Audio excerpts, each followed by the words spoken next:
Hi, Mira Boccaccio. Tonight I am actually doing my first social distancing since the end of February. I'm gonna have my friends Rosemary and Richard over, and I'm gonna make some snacks for us. Sit out in the yard and have some cocktails.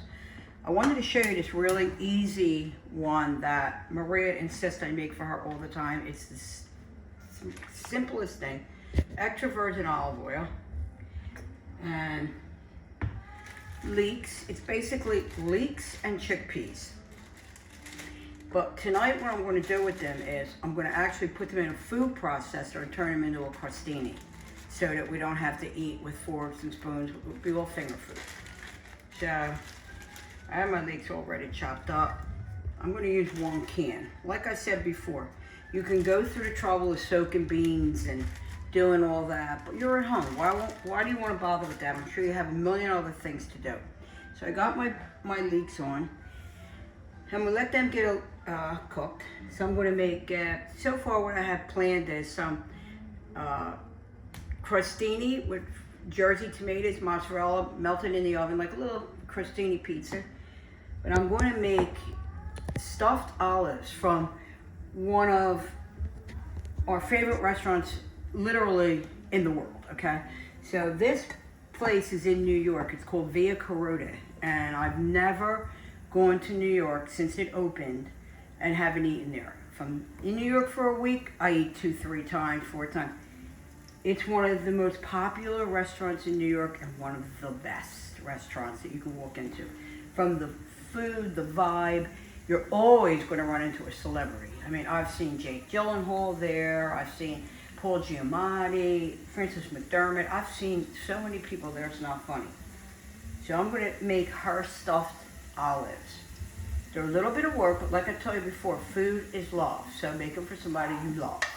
Okay. So I can smell the leeks. Okay, I'm going to put that can of chickpeas in. I'm going to put probably some fresh parsley on it. Let me get some fresh herbs. I have a lot of fresh herbs. Two oranges. All from my garden. What do you want, Maria? Cilantro? Cilantro in it? Yeah. This is already washed. And put some in. And I don't have to bother cutting it because I'm putting it in a food processor. So these are all my fresh herbs. Some sage. I got some, this is so good, the spicy hot oregano. What do you want, some of that in there? Yes. You do whatever you want. It's your dish. I'm just giving you an idea of what I'm doing. Sometimes you need that little bit of like, oh, I don't know what to eat tonight. And then you'll see somebody do it and you go, I think I'm going to make that. But it's always meant for you to do what you want. If you say, I don't like chickpeas, can I use white beans? Yes, you can. Yes, you can. Put a little bit of black pepper. And I'm going to put some salt. Remember, always rinse any canned bean that you buy. And always buy a good one. Like I usually buy like Goya. It's a good brand. Okay, so that's it. I think they need a little more salt. Okay. Let that cook a second and we're going to roll our olives.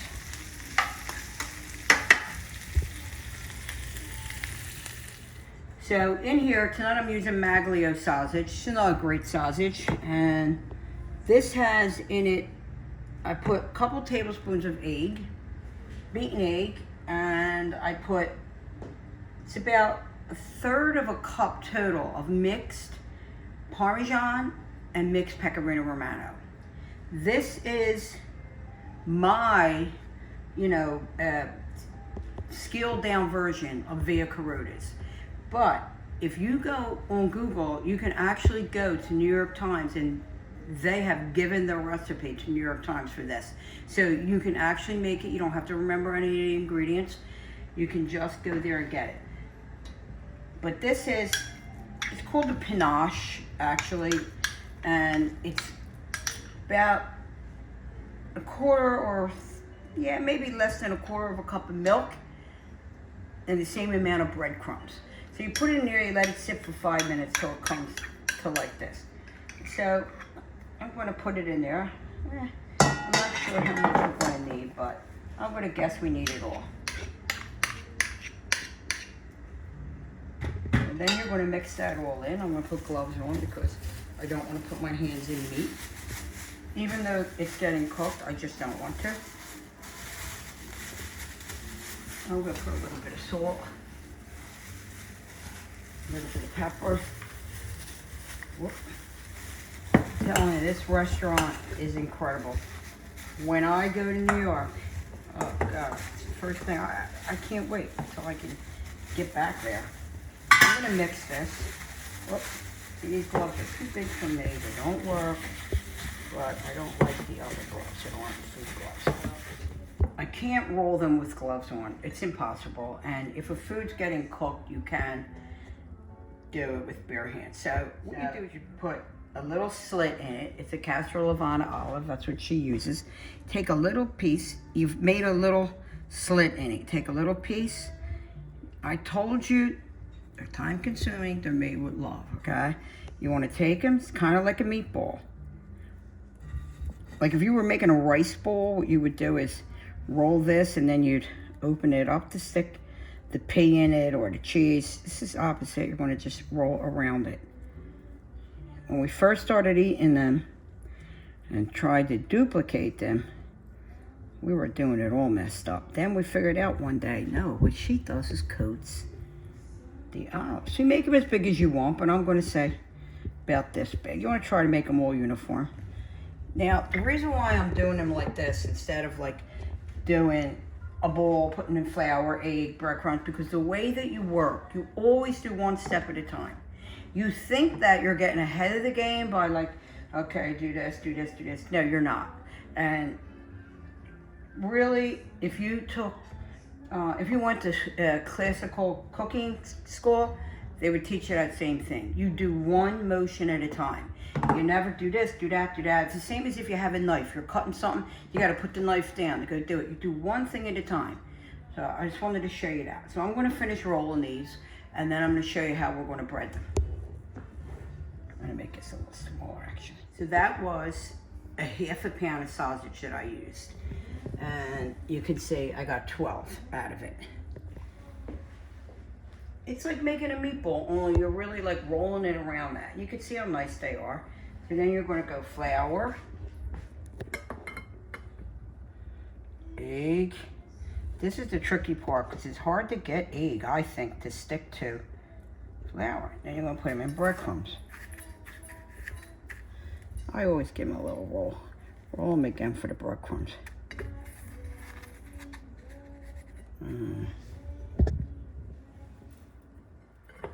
So you see what a pain this would be if you did it one at a time? I don't think you want to do that. You could put this in a deeper bowl if you want, but honestly, I was just lazy. Put it in that bowl. It's a little messy. So I'm going to finish these up. Then we're going to come back and fry. Put one in to see if it's hot enough. I can see that the oil's bubbling all around it. I have enough oil. I'm going to spin them. I mean, you could deep fry them, but I worry about so much oil. I have them at like medium. You don't want to overcrowd them. And you don't want to touch them because you'll make the crumbs come off. So I always try to use a pan that's big enough to fit everything I'm doing because it's hard enough to do it.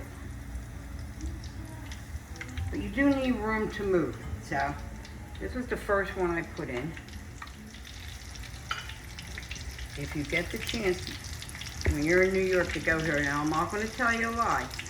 They don't take reservations, but you're usually in a line, and they write your name in chalk on the pipe. So we went to see Sandra Bernhardt one night, and she opened up the show. After we had already eaten that, of course, 3 Corona, And we went to her show, Joe's Pub, and she said, I called my friend at 6:30 and said, come on, I've been in line since 3:30 at Via Carota. Because you will wait that long. I've waited till 12 midnight to have dinner one night. Okay, so look at that. That looks beautiful. You don't want to burn them. So that's why I got them on medium. What kind of oil are you using? Oh, I'm sorry. I use vegetable oil. If I sound like I like this restaurant because I mentioned it 10 times, I do. I really do. And we really, have been missing it. It's to the point we go, the waiters know us. I don't care what shift it is, they know us.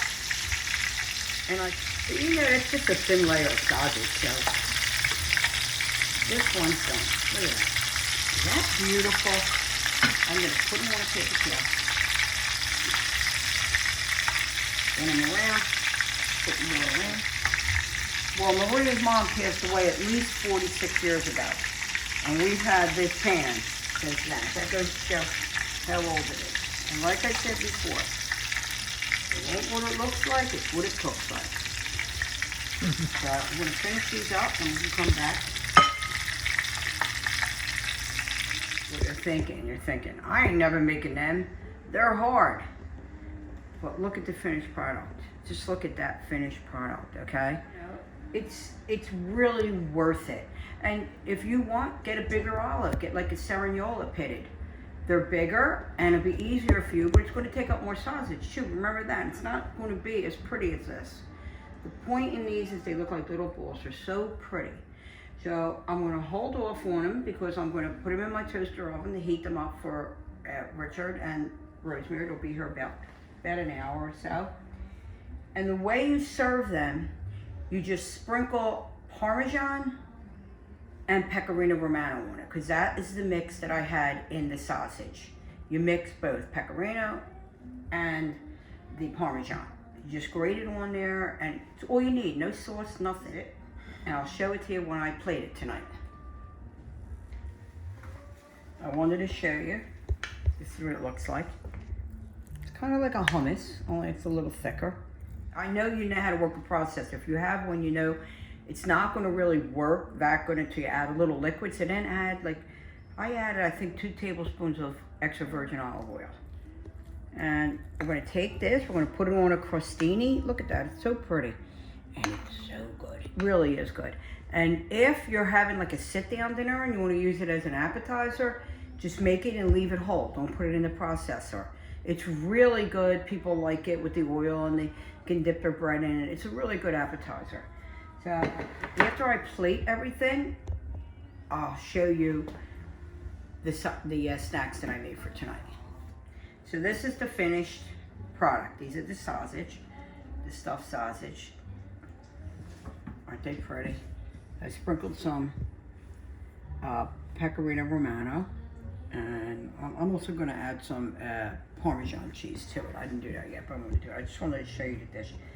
And this is the chickpea and leek. Look how pretty that looks. I just toasted some bread and I added a little extra virgin olive oil on it, and then I put this bread on there. This is ricotta cheese with truffle spread. It's just a truffle paste that you can buy at like Claudio's. Claudio has it. It's in a big tub. It's so incredible.